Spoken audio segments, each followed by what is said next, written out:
The first thing Caleb Thorne saw under that white blanket was a bare wrist raw from rope, and a pulse that kept fighting even when the rest of her looked like it had already quit. Summer heat sat heavy outside Tombstone, Arizona, the kind that makes the morning feel tired before it even begins. Caleb was 48, a rancher who kept his world small on purpose. He lived far enough from town that trouble usually got bored before it reached his fence. That morning, trouble did not ride in with a man. It arrived on a wagon. The wagon sat crooked near the north line, one wheel half sunk in dust. No driver. No fresh boot prints, just a mule tied to the post, chewing slow like it had been waiting all night. The canvas was gone, replaced by a white blanket pulled tight. The way you cover something you do not want the sun to see. Caleb stood there with his coffee cooling in his hand, staring at that blanket, listening for one honest sound. No birds, no wind, no town noise. Just the faint creak of leather on the mule and a sound beneath the blanket that barely counted as breathing. There was a note tucked into the knot of rope on the tailgate. The paper was cheap. The ink was bold. 2 words stood out, like somebody wanted them to burn into his eyes. Paid, delivered, no name, no destination, no signature that mattered, just a smudged seal from a shipping clerk, and a stain along the edge that looked like sweat. Or worse, Caleb's jaw tightened. He had not ordered anything. He had not asked for help. He had not paid a soul in town for a single favor. Not since the day he buried his wife and decided the world could keep its hands off his life. He pulled the blanket back. A young woman lay in the wagon bed, curled like she had tried to fold herself into nothing. Her hair was matted with dirt. Her lips were cracked. Her cheeks were bruised in the soft places where a hand could fit. Her wrists were tied, not with care, but with the kind of knots that say you are not a person, you are cargo. Her eyes fluttered open. She stared at Caleb like she had already met death and decided he was just another form of it. You paid for me. Now do it. Caleb did not blink. He did not flinch. He did not ask what she meant because he understood enough. In her mind, he was the buyer, the last stop, the man who owned whatever was left of her. He leaned closer, and his voice came out low, controlled, almost quiet enough to miss. I didn't buy you, and I don't take what ain't freely given. Her eyes did not soften. They hardened. That was worse. That meant there was no plan, no rules, no deal to follow. Only the empty space where mercy should have been. Then don't send me back, she whispered, and her chin trembled once before she forced it still. Do something. Caleb cut the rope with a small blade, careful not to nick her skin. When the knots fell away, her hands did not reach for him. They stayed close to her chest, guarding what little she still trusted. He lifted her anyway and carried her inside like she was the only thing that mattered. Inside the cabin, he set her in the back room and left water within reach. Then he stepped back and gave her the space to breathe. The girl watched him with eyes that measured distance like a weapon. Caleb walked back outside to the wagon. He studied it the way he studied storm clouds. He crouched by the wheels, and his stomach tightened again. The tracks were wrong, too clean, too shallow, like the wagon had been pushed into place, not driven in fast, like somebody wanted it found but did not want their own trail left behind. On the tailgate, beneath the blanket, there was something else, a faint mark in the wood, pressed hard enough to leave an impression. Not a brand, not a name, but a symbol, simple and deliberate.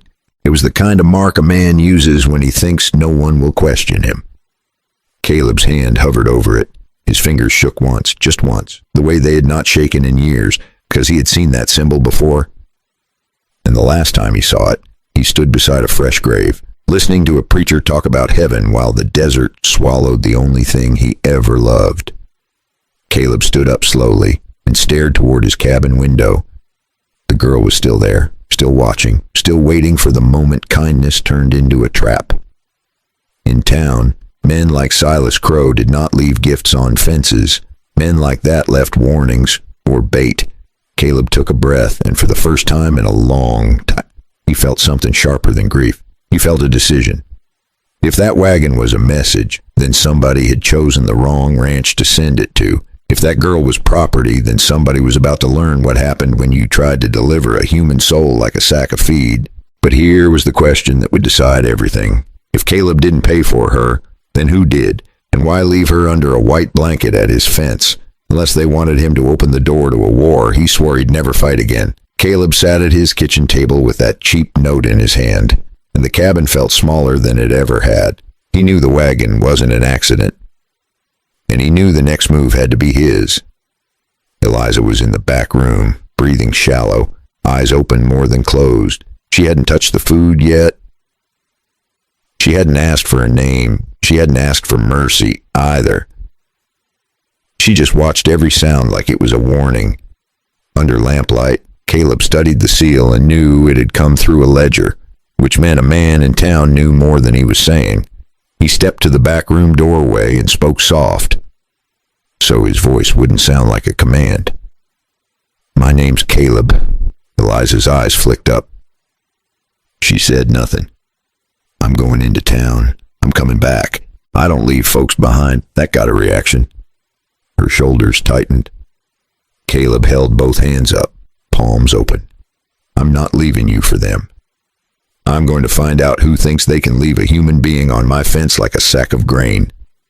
Eliza swallowed. Her voice came out thin. "If you go to town, they'll hear." Caleb nodded. "That's why I'm going." He left her a loaded lantern, then stopped himself and took the bullets back out of it. He didn't want her thinking the only option was a gun. He wanted her thinking there was another way.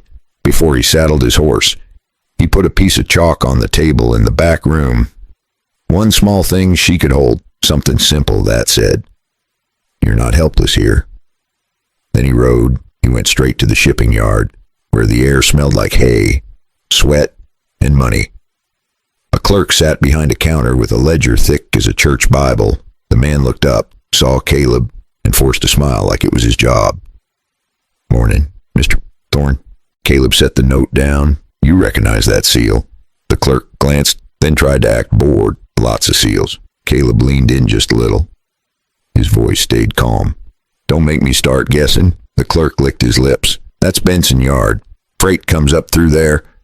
Sometimes gets relabeled for convenience." Caleb's eyes narrowed. "Relabeled." The clerk shrugged like it was weather.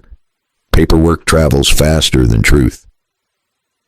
Caleb slid a coin across the counter. Not as a bribe, more like a reminder that men talked easier when they felt paid for their trouble. He hated doing it. He did it anyway. The clerk opened the ledger. "You did send money last month. Supplies, nails, flour, lamp oil, some tack." Caleb nodded. "I know what I ordered." The clerk tapped a line with his finger. "Here's the problem. Somebody added a second line item under the same payment. Special delivery. No description." Caleb stared at it and his stomach turned cold. The clerk lowered his voice. "That kind of line doesn't get added by accident." Caleb didn't ask who did it. He already knew the shape of the answer. He'd seen that symbol on the wagon. He'd felt the old memory clawing back. That mark belonged to Silas Crow, a man who sold anything that couldn't fight back, and smiled while he did it. Caleb pushed away from the counter. "Who signed off on it?" The clerk hesitated. "You don't want that." Caleb leaned closer. "I don't want a girl dropped on my fence either." The clerk swallowed. "A runner. One of Crow's boys. Tall red scarf. Talks like he's got friends in the sheriff's office." Caleb left without another word. Outside, the sun felt meaner. The town felt louder. He rode to the small office near the courthouse, where the justice of the peace kept his stamp and his patience. The man inside was older. Sleeves rolled up, ink on his fingers. He looked like somebody who'd spent a lifetime turning chaos into paper. Caleb stepped in. "I need a marriage certificate." The old man blinked. "You looking to start over?" Caleb didn't smile. "I'm looking to stop something." The justice studied him, then leaned back. "Is the young lady here?" "No." "That's not how this works." Caleb nodded. "I know. I'll bring her. If she agrees." The justice's eyes sharpened. "She better agree." Caleb's voice dropped. She's been treated like property. I'm trying to make her legally untouchable. The room went quiet. The justice exhaled slow. Crow. Caleb didn't answer, 'cause he didn't have to. The justice rubbed his jaw. Bring her tomorrow morning. Bring a witness. And Caleb. And bring anything that breathes and can testify. Paper helps, but a living witness is what makes men sweat. What do you mean if you do this? You're stepping into a fight you can't unstep out of. Caleb nodded once. Already did. He rode back hard, dust rising behind him like a warning flare. When he reached the ranch, Eliza was standing in the doorway, lantern in hand, shoulders tight like she'd been holding herself together by sheer will. She looked at his face and knew it wasn't good. Caleb dismounted slow. They changed the paperwork. Eliza's eyes flicked down. So it's true. No. Caleb's voice stayed steady. It's a lie they want to make true. He walked closer, careful not to crowd her. There's one way to cut their hands off, at least on paper. Eliza stared, confused and afraid. What way? We go to the justice. We do the papers the right way. Not because a piece of paper magically saves anyone, but because it buys us time, and it gives you a legal name beside mine when we step in front of a judge for the first time since she arrived. Eliza's expression cracked, not into a smile, into disbelief. You don't even know me. Caleb nodded. I know what they did to you, and I know what they'll do if you're still just a line item in a ledger. Eliza's fingers tightened on the lantern, and after... Caleb's voice softened. Just a touch. After... You decide what you want. You want to leave, you leave. You want to stay, you stay. But right now, I'm giving you a shield. Eliza looked past him toward the empty road, like she could already see men coming. Then she whispered, almost the same words as before, but different now. You paid for me. Now do it. Caleb nodded.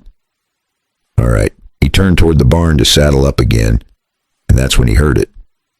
A faint creak at the fence, sound like leather shifting on wood, like someone leaning close, listening. Caleb froze, eyes narrowing, because the road was empty, but the ranch didn't feel empty anymore. How long had somebody been watching, and were they about to let Caleb ride into town with Eliza, or take her first? Caleb froze for one beat. Then his body decided for him, like the wood itself was warning him. Eliza saw the change in his face. She didn't ask what it was. She didn't have to. She had lived long enough in fear to recognize it in other people. Caleb set his hand on the stall door, slow and quiet, then eased it shut. He didn't want the horses spooking. He didn't want Eliza spooking more than she already was. He stepped away from the barn and walked toward the fence like he was taking a casual stroll, the kind a man takes when he's checking a post. But his eyes were sharp, and his right hand stayed loose near his belt. Eliza, he said, without turning around. Stay inside. Lock the door. If you hear me whistle, you go to the back room and you don't come out. Her voice came thin from the doorway. I don't want to be alone. Caleb paused for half a breath. I know.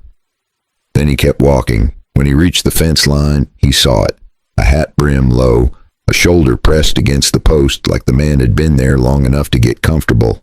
He was tall, lean, and he wore a red scarf like he wanted to be remembered. The stranger smiled, slow and smug, the way men smile when they think the law is their cousin. Evening, Mr. Thorne, he said. Heard something showed up on your fence. Something that ain't supposed to stay. Caleb didn't answer. He just looked the man over, boots to eyes, like he was deciding how much trouble could fit inside one body. The man nodded toward the cabin. I'm here to make sure you don't get confused about what belongs to who. Caleb's voice stayed calm. You've got the wrong ranch. The stranger chuckled. No, I've got the right one. The ledger says money moved. The ledger says you're the name on the line. And folks in town trust paper more than they trust people. Caleb took one step closer. Paper can say a lot of things. The man's smile thinned, Crow don't like delay. He don't like questions either. So let's keep this simple. He shifted his weight like he was about to walk right past Caleb toward the door. That was the moment Caleb moved. Caleb moved fast. One hard turn, one clean punch, and the man stopped acting brave. The stranger made a sound that was more surprise than pain. Eliza gasped.